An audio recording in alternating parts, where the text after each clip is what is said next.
तो सचमुच में रीडिंग करते हैं कि रील देखते हैं?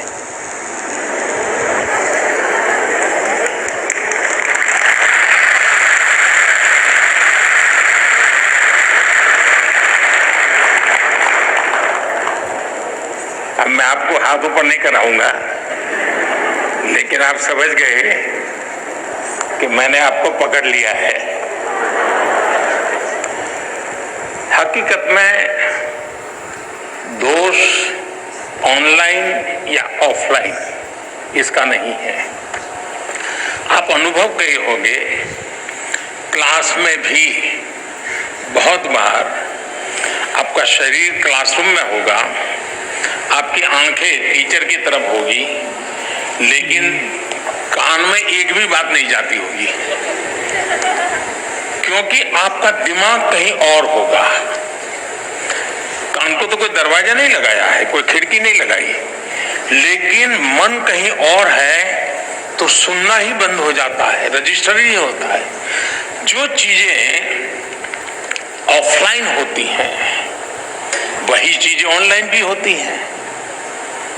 इसका मतलब है कि माध्यम समस्या नहीं है, मन समस्या है।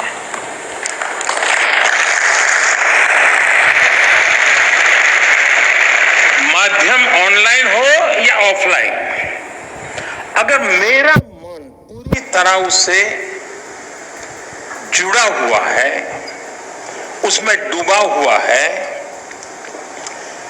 मेरा एक खोजी मन है जो उसमें की बारीकियों को पकड़ने की कोशिश कर रहा है, तो आपके लिए ऑनलाइन या ऑफलाइन मैं नहीं मानता हूं कि कोई फर्क पड़ सकता है।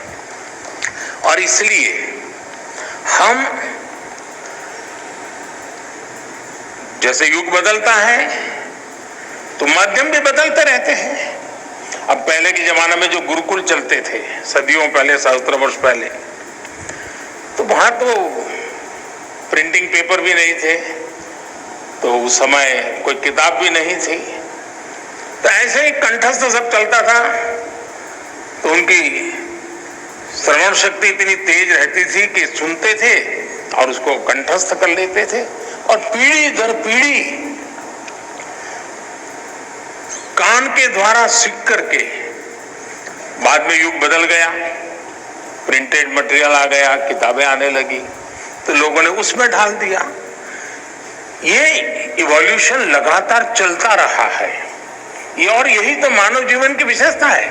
तो वो इवोल्यूशन का एक हिस्सा है कि आज हम डिजिटल गैजेट के माध्यम से, नए टेक्नोलॉजिकल टूल के माध्यम से बड़ी आसानी से चीजों को प्राप्त कर सकते हैं और बड़े व्यापक रूप से प्राप्त कर सकते हैं।